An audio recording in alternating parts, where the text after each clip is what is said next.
Hello, this is Jay Mitchell, and we are back with another episode of the Libertarian Uncensored podcast, going over all the posts in Libertarian Uncensored subreddit.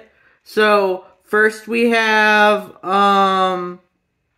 FBI overstepped authority in warrantless search of hundreds of safe deposit boxes, court rules, from TheIntercept.com by Ninja Lover, and I said, They won't be held accountable and just keep doing it anyway. That always seems to be the rule when it comes to all the government agencies. The courts always say, oh, you know, you've broken the law, but they just keep doing it anyway. Just look at all the NSA was exposed as mass spying on everyone in 2013, and it's still almost certainly going on over 10 years later. So that just goes to show you that it doesn't matter what happens, they'll always be overstepping their bounds, and that's why the only true way to freedom, I would say, is through abolition, not through, you can't reform them, you gotta abolish them. That's my thoughts on that issue, yes. Then we have, Kenneth Eugene Smith, U.S. inmate faces first nitrogen execution after losing last-minute appeals from BBC.com by Zachness. And, I don't know if I commented on that one, but I think, you know,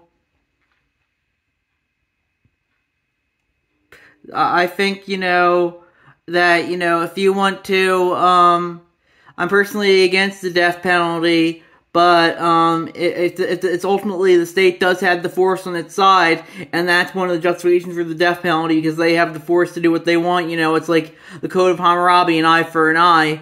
And that's not something I particularly care for. So that's why I think, you know, we shouldn't use the death penalty. But with that being said, you know, ultimately, the states don't have the monopoly on force here. So there's the one that only has the ability to use whatever force they want to.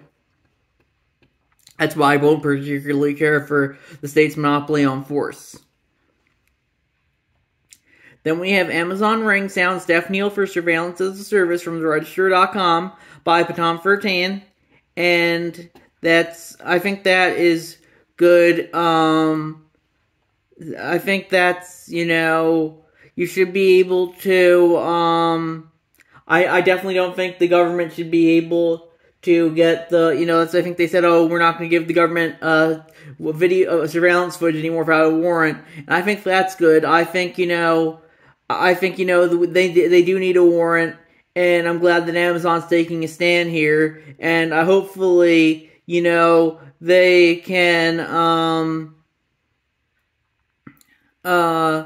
hopefully it will hold up, and yeah, so I definitely don't care for the surveillance state as it is currently, and I'm glad that at least one company is taking a stand against it, even if I don't like Amazon and a lot of other issues, I would say. Then we have federal courts, warnings from Mason and Jefferson from Anarcho Federation. That's a YouTube video from 10th Amendment Center. And I would say, they said they had videos housing for audio, but the audio is worth listening to. Shows how far the system has fallen. Once again, the founders of other parts brought wisdom of upholding a free republic.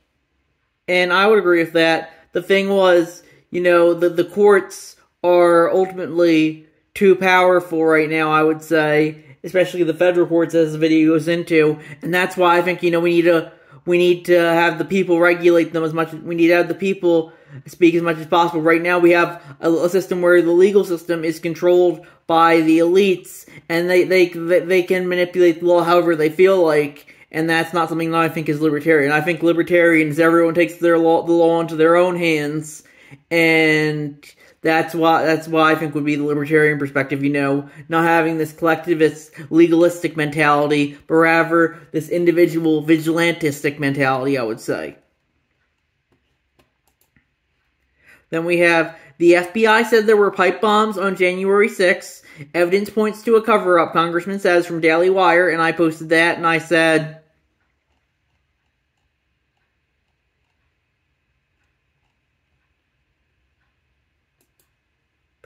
agreed, it was almost certainly a false flag. I can't believe people think guys like this would know anything about the intricacies of making a pipe bomb. And everyone says, oh, it's easy to make a pipe bomb, you know, but I think these guys, they're kind of like the types of guys you would see in, like, special ed. I don't think they'd know how to make one. And that's why I think it was probably a false flag, I would say. Then we have Gun makers are not liable for the actions of those who purchase their weapons any more than car manufacturers are liable for drunk drivers. To suggest otherwise is a call for tyranny from LP National on Twitter, and I posted that, and I said, what did I say? I said, I agree. How people choose to use or misuse products is not the company's fault.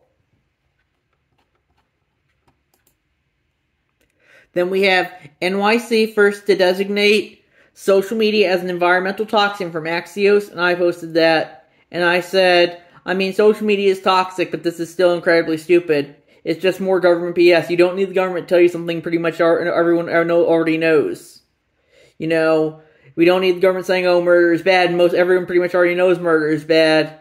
You know, I dare say social media's toxic wasteland is better known than murder is bad. So that's why I don't think we should have the government telling us what to think. And that's what they're trying to tell us here. You know, I think that's why, you know, we gotta stop having government overreach like this, saying designating, you know, anything it doesn't like as toxic or, yeah, that's why I'm very against the official government definitions. You know, they can say anything they don't like is toxic and needs to be banned. And that's why, you know, we shouldn't be justifying stuff like this, I would say. Then we have, will there ever come a moment when liberal journalists who work for corporate outlets and who are being completely consumed by layoffs and financial failures and audience indifference ask whether there's anything they've done to contribute to the profession's failure from Glenn Greenwald on Twitter? And I posted that, and I said,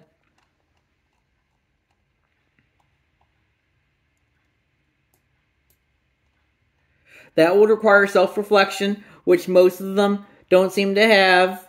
My sole complaint about the fall of the alphabet media is that it's not happening faster. And looks like, you know, if the stuff at the Los Angeles Times going on, looks like they're all out of work because they're striking and no one wants them back. So hopefully that's a sign of things to come, I would say.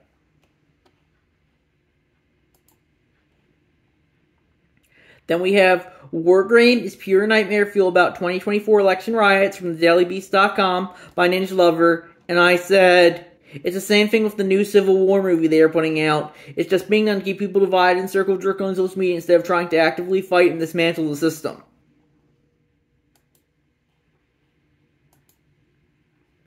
Then we have The Long History Between Boeing and the U.S. Government from NPR.org by Clorox.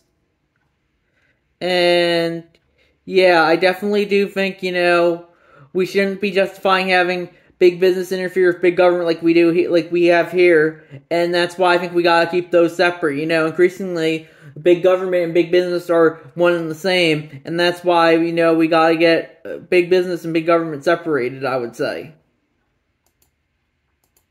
Then we have how to vote in the Texas Libertarian primary from the LP Texas Official, and that's a post from ColinLP.org. And yeah, I personally don't live in Texas, but I think if people want to vote in the Libertarian primary, I think they should be able to. I think it's on Super Tuesday this year, so yeah, I think that would be, if people want to vote in that, I think they should be able to. That's my thoughts on that issue. Then we have r/Libertarian Uncensored discusses and grades the U.S. Vice President's number 18, Henry Wilson, and I posted that, and I said, Ulysses S. Grant, second VP. Wilson was born as Jeremiah Jones Colbath, but changed his name at the age of 21. By the time of his election as Vice President, he was serving as a senator from Massachusetts. Like his predecessor Colfax, Wilson was also named in the credit mobilier scandal, but so was pretty much every high-ranking politician at the time. The one tie-breaking vote that Wilson cast was as VP was for the Civil Rights Act of 1875. He died in office later that same year. Final grade C. Thoughts. And yeah, that's my thoughts on him. You know, I don't really have, he's one of the vice presidents, you know, I don't really have too many strong feelings one way or the other to a lot of the vice presidents, and that's definitely one of the ones that I definitely probably care about the least, I would say. And we have President sentence for Trump advisor Navarro gives new teeth to Congress as watchdog over the White House from theconversation.com by Baton 13. And, yeah, I definitely, do appreciate that, you know, checks and balances are being held here. You know, a lot of people seem to think that checks and balances are a thing of the past almost, it seems, but I'm glad, you know, they're still trying to do that. So that's my thoughts on that issue.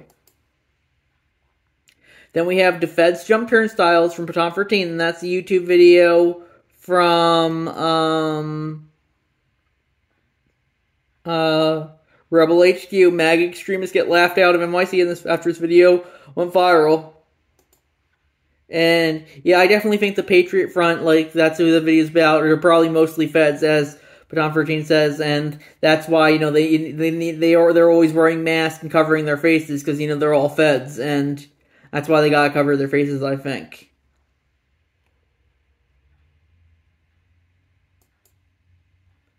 Then we have, Kenneth Smith struggled for life for 22 minutes in nitrogen gas execution. Updates from independent.co.uk. And that's from Zachness. And they said, follow up to my previous post, according to a witness, Smith visibly struggled for minutes during the procedure. This was far outside of the unconscious in seconds prediction that stated given for the method. Obviously an unusual punishment since it's never been done before, and clearly it's not a tested and verified method. And I would agree there, you know, that's why I've said I'm very against capital punishment, because, you know, you can't have a humane death like they think you can, and that's why I think we just need to just get rid of capital punishment and stop having stop wasting taxpayer money on all this nitrogen gas and stuff, and lethal injection and stuff like that. Then we have LP Texas rebukes Governor Abbott's invocation of the so-called invasion clause from lptexas.org by Clorox. And that's across from the Libertarian Party USA subreddit. And yeah, I guess I would kind of agree there. I personally support nullification, but I definitely think the reasons for nullification here aren't ones that I would agree with personally, but I still would support their right for nullification. So that's my thoughts on that issue. Then we have about the GDP growth from Caldwell Curmudgeon. That's across from the economy subreddit. And it's a tweet from H.E. Antoni, PhD, who says, what can you get for an $334 billion increase in federal debt? Only a $328 billion increase in GDP. This economic growth in Q4 23 was funded by government expenditures and government transfers, which in turn are fueled by deficits, sound sustainable. And I said, everyone knows that the economy is shit, but the DNC shills like the ones here can't stop gaslighting about being otherwise. Then we have ICJ orders Israel to take measures to prevent acts of genocide in Gaza from AlJazeera.com by International Silver One. And I said, that's across from the Palestine suburb, by the way, and I said, doesn't matter, it's pretty much unenforceable virtue signaling. Then we have proposed rewrite of Rule 10, and that's from Bo of the Fifth Column on YouTube by Vladimir McGrath. And the video's actual title is Let's Talk About the Missouri GOP and a New Rule. And the Rule 10 was on this server was about being civil, not being allowed to be uncivil. And it's in this new rule in Missouri. It's like, so, oh, you know, if you're uncivil, then you'd be allowed to be challenged to a duel. And I said, I miss when people used to put their money when their mouth is and do duels. You know, now all people do is circle jerk on social media. So that's my thoughts on that issue. And I think we're gonna wrap up there. I'll see you guys next episode. Bye.